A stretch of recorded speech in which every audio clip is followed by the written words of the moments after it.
I wonder if we could turn to Europe, Byron Wien from Blackstone. I wonder if we could turn to Europe for a moment. Germany has slowed down, perhaps because of the impact of Ukraine. And Germany is the engine of growth for Europe.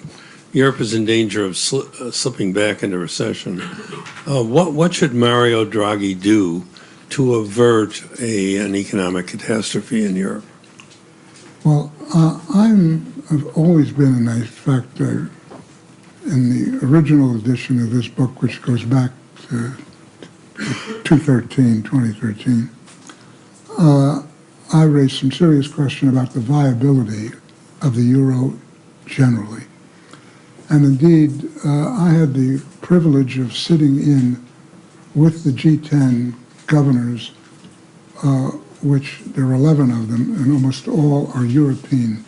The whole emergence of what ultimately became the euro was thoroughly discussed in that period amongst that group, and it was very interesting to see what they had in mind. They were struggling with the question of 2 world wars on the European territory in a very short period of time. And they were looking for ways to integrate politically the euro area. And they came up with, as they put it, we would like to replicate the currency which was the 50 states of the United States. And they came up with this fully understanding that it meant cultures had to become pro-European and not individual, and that eventually, say, Italians would behave like Germans. Well, on January 1st, 1999, when the euro came into place, and everything was locked in place, and I must admit, extraordinarily smooth. And I think basically we were then in the beginning of a very heavy international boom where there was no competitive disadvantage. If you could produce it, you could sell it.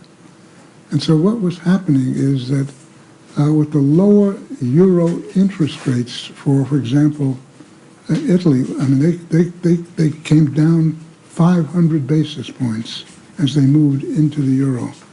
That meant they could borrow, and did very heavily. Greece, Portugal, Spain, Italy borrowed heavily. There is no evidence that the notion that many of the European central banks believed that when in the euro, all of the peripheral southern European countries would behave like Germans. From day one, they didn't. They, instead of devaluing, as they always did when they were in trouble, they borrowed from Northern Europe. Today, what we really need is the ability of a lot of these countries to devalue. I mean, this is the ultimate, there's no, I mean, you know, like you're asking, where do we go from here?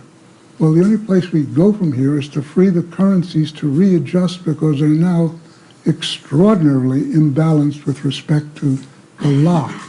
And all you need to do, there's a facility in Europe called Target 2, which reflects the intra-central banks lending to each other. And lo and behold, you've got the Bundesbank lending very large net balances to Italy and Spain. And very recently, as the Draghi went towards expansion, it showed up immediately in the Target 2, whereas the German Bundesbank lending net to other members of the Target 2 group was going down steadily, and then in the last 3 or 4 weeks it's turned back up.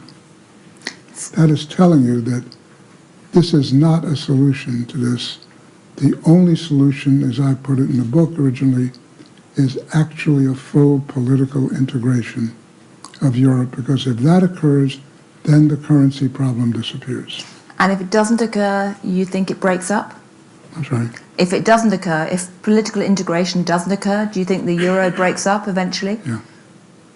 So, yet more turmoil, I mean, if not crisis. I mean, when you've got pressures pushing and pushing and pushing, there's no end to that until it cracks.